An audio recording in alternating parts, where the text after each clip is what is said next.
त्वमेव माता च पिता त्वमेव बन्धुश्च सखा त्वमेव विद्या द्रविणं त्वमेव सर्वं मम देव देव। गुरुर्ब्रह्मा गुरुर्विष्णु गुरुर्देवो महेश्वर गुरुर्साक्षात् परब्रह्म तस्मै श्री गुरुवे नमः। ओम नमो भगवते वासुदेवाय।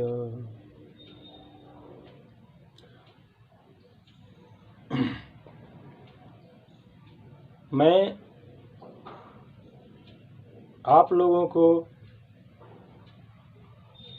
भागवत महात्म पहला अध्याय सुनाने जा रहा हूँ।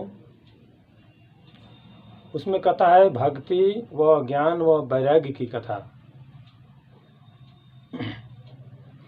शौनकादिक 88,000 ऋषिश्वरों ने बीच स्थान नैमिषारण्य तीर्थ के सूत पौराणिक शिष्य व्यास जी से कहा कि तुम कोई कथा व लीला परमेश्वर की ऐसी वर्णन करो जिसमें भक्ति व ज्ञान वैराग्य अधिक हो। इस घोर कलयुग में ज्ञान संसारी आदमियों का राक्षस के समान हो गया है। इसलिए कोई सुख से न रहकर सब किसी को ऐसा क्रोध व मोह व लोभ उत्पन्न हुआ है कि आठों पहर उसी दुख में व्याकुल रहते हैं। कोई ऐसा चरित्र भगवान का वर्णन कीजिए कि कलयुग वासियों को हरि चरणों में भक्ति व प्रीति उत्पन्न होकर सुख मिले। यह बात सुनकर सूत जी बोले कि तुम लोगों ने बहुत अच्छी बात कलयुग वासियों के उद्धार करने वास्ते पूछी। जो काल रूपी सांप के मुंह में पड़े हैं सो यह कथा श्रीमद् भागवत है जो श्री सुखदेव जी महाराज ने राजा परीक्षित से कही थी। जिस समय राजा को श्रृंगी ऋषि के श्राप देने के उपरांत ऋषिश्वरों व मुनीश्वरों की सभा में सुखदेव जी ने गंगा किनारे आनकर कथा श्रीमद् भागवत सुनाना आरंभ किया था, उस समय देवताओं ने अमृत का कलश वहां लाकर श्री सुखदेव जी से कहा, महाराज यह अमृत का गड़ा आप लीजिए व हम लोग को कथा रूपी अमृत पिलाइए। यह बात सुनकर सुखदेव जी बोले, तुम्हारा अमृत हमारे काम का नहीं है। यह अमृत के पीने से आयुर्दा आदमी की देवता के बराबर होती है और ब्रह्मा के एक दिन में 14 इंद्र बदल जाते हैं। तुम्हारे अमृत से उत्तम यह कथा रूपी अमृत भगवान का चरित्र है, जिसके सप्ताह पढ़ने व सुनने से जीव अमर होकर कभी नहीं मरता व मुक्ति पदवी पर पहुंचकर आवागमन से छूट जाता है। इसलिए राजा परीक्षित तुम्हारा अमृत पीने की इच्छा न रखकर भगवत रूपी अमृत पिया चाहता है। इतनी कथा सुनाकर सूत जी ने कहा कि नारद मुनि को सनकादिक ने सप्ताह परायण श्रीमद् भागवत का कथा सुनाकर उस कथा सुनने की विधि भी बतलाई है। यह बात सुनकर सौनकादिक ऋषिश्वरों ने सूत जी से पूछा कि नारद मुनि तो 2 घड़ी से अधिक कहीं ठहरते नहीं थे, वह 7 दिन किस तरह एक जगह रहे जो उन्होंने सप्ताह परायण सुना। सनकादिक का दर्शन तो जल्दी किसी को नहीं मिलता, वह नारद मुनि को कैसे मिले। और यह सप्ताह यज्ञ कहाँ पर हुआ था इसका हाल बतलाइए। यह वचन सुनकर सूत जी बोले कि एक समय सनक, सनंदन, सनातन व सनत कुमार चारों भाई घूमते हुए बद्रिकाश्रम में आए। उन्होंने नारद जी को पहले से वहां उदास बैठे देखकर पूछा कि हे नारद मुनि, आज तुम मलिन स्वरूप चिंता में किस वास्ते बैठे हो?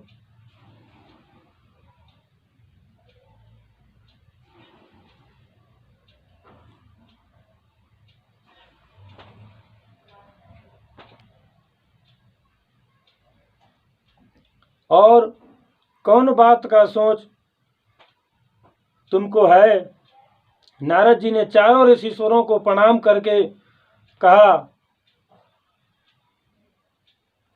कि हमें जिस बात की चिंता है सो सुनिए।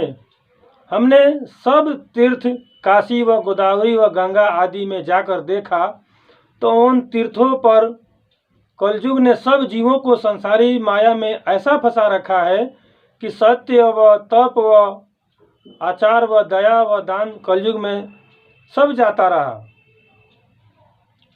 केवल अपने पेट पालने के चिंता में सब मनुष्य विकल रहकर झूठ बोलते हैं। वह अभागी व पखंडी होकर माता व पिता की सेवा नहीं करते।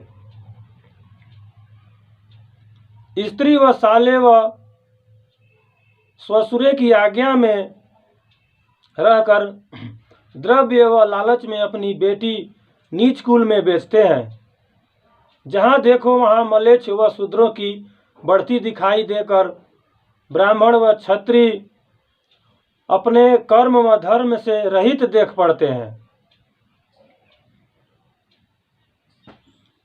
मैं किसी को अपने धर्म पर स्थिर न देखकर जब चारों तरफ से फिरता हुआ मथुरा में यमुना किनारे पहुंचा, तब वहां पर यह आश्चर्य की बात दिखलाई दी कि एक स्त्री युवती बैठी रोती है और दो मनुष्य बूढ़े उसके पास अचेत पड़े हैं।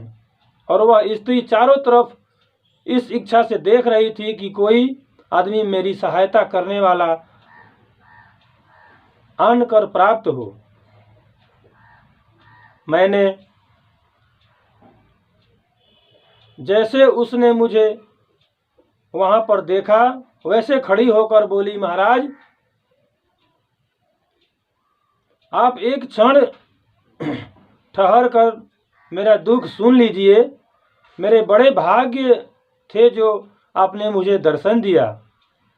जब मैंने उस स्त्री से पूछा कि तू कौन है और यह दोनों पुरुष जो अचेत पड़े हैं इनका हाल बतलाओ, तो उसने कहा कि मैं भक्ति हूँ और यह दोनों मेरे बेटे ज्ञान व वैराग्य व इन 5-7 स्त्रियां जो यहाँ बैठी देखते हो, यह सब गंगा व यमुना व सरस्वती आदि नदियाँ स्त्रियों का रूप धरकर मेरी टहल करने के वास्ते आई हैं।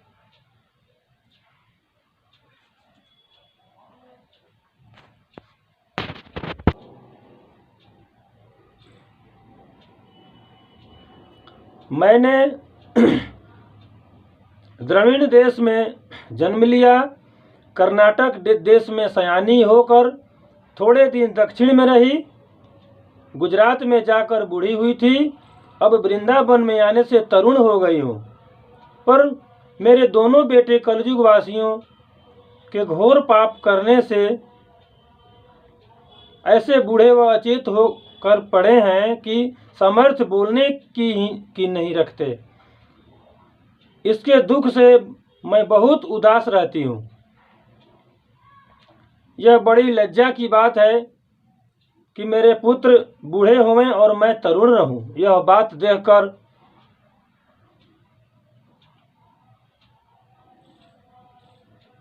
यह हाल देखकर संसारी लोग मेरी हंसी करते हैं।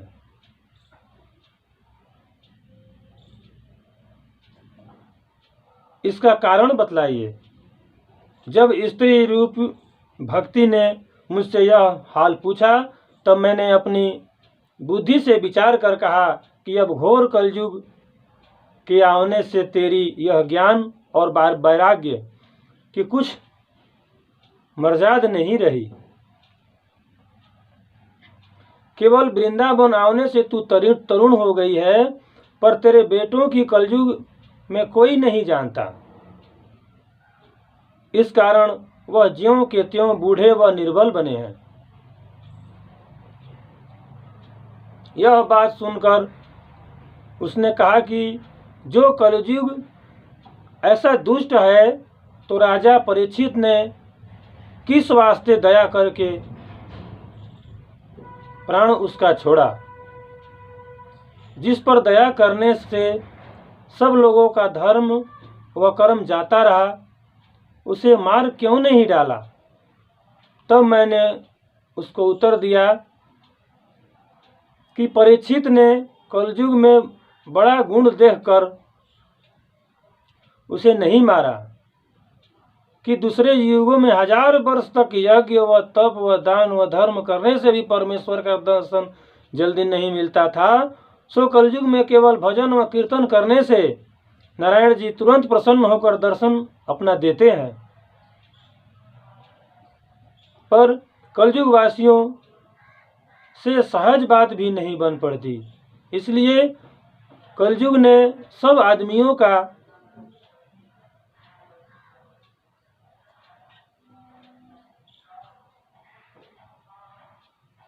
कर्म और धर्म खो दिया है। तीर्थ में ब्राह्मण दान लेकर प्रायश्चित उसका नहीं करते। सब कोई काम व क्रोध व लोभ में, अहंकार में भरे रहते हैं। कलयुग का यही धर्म है। इसमें केवल परमेश्वर का भजन व स्मरण उत्तम समझना चाहिए। यह बात सुनकर भक्ति ने कहा कि तुम धन्य हो, बड़े भाग्य से तुम्हारे दर्शन मुझे प्राप्त हुए। आप सब किसी का दुख छुड़ाने के योग्य हैं, सो कोई उपाय करके ज्ञान व वैराग्य को तरुण कर दीजिए, जिससे मेरा दुख छूट जावे। मैं तुमको बारंबार प्रणाम करती हूँ।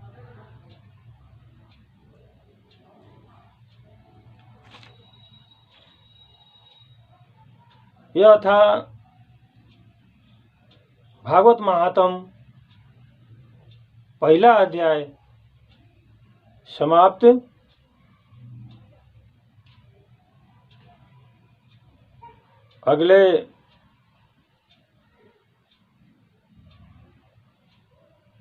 अगला अध्याय दूसरा अध्याय होगा, जो अगले वीडियो तक आपके पास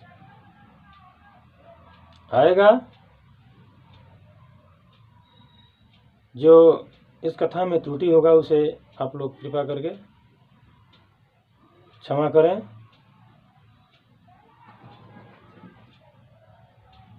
ओम नमो भगवते वासुदेवाय। ओम नमो भगवते वासुदेवाय। ओम नमो भगवते वासुदेवाय। ओम नमो भगवते वासुदेवाय।